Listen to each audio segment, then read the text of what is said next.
আজকে আপনাদেরকে দেখাবো বাটার মাছ এবং পেঁপে দিয়ে কিভাবে রান্না করা হয়। আমরা পেঁপেগুলো আগে হলুদ দিয়ে সিদ্ধ করে নিয়েছি এবং মাছগুলো ভেজে নেব। এখন মাছ ভাজার জন্য তেল দিয়ে দিলাম।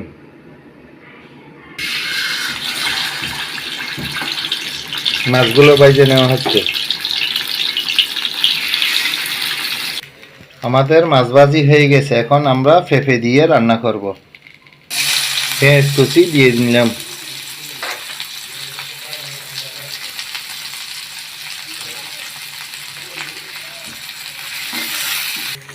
আদা বাটা দিয়ে দিলাম।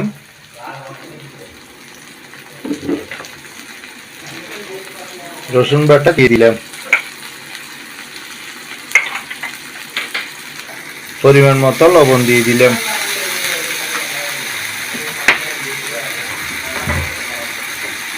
পরিমাণ মতো গুঁড়ো হলুদের গুঁড়ো এবং পরিমাণ মতো মরিচের গুঁড়ো। সামান্য জল দিয়ে দিলাম। জিরা ধনিয়ার গুঁড়ো দিয়ে দিলাম 1 চামচ। কাঁচামরিচ দিলাম 3টে এবং টমেটোগুলো দিয়ে দিলাম। এখন 10 থেকে 12 মিনিট এভাবে কষাই নিতে হবে। রাঁধুনি মাছ মশলা স্বাদ হওয়ার জন্য পরিমাণ মতো দিয়ে দিলাম।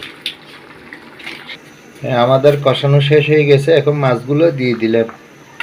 8 থেকে 10 মিনিট এভাবে রান্না করতে হবে।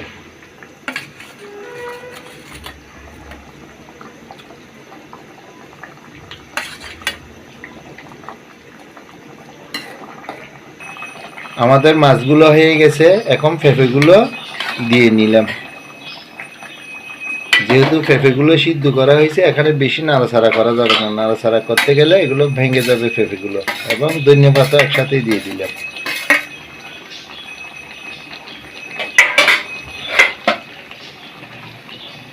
এই যে আমাদের একটু নেড়ে নিলাম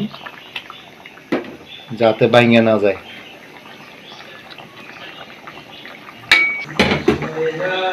আমাদের মাছগুলো পেঁপে দিয়ে বাটার মাছ রান্না হয়ে গেছে।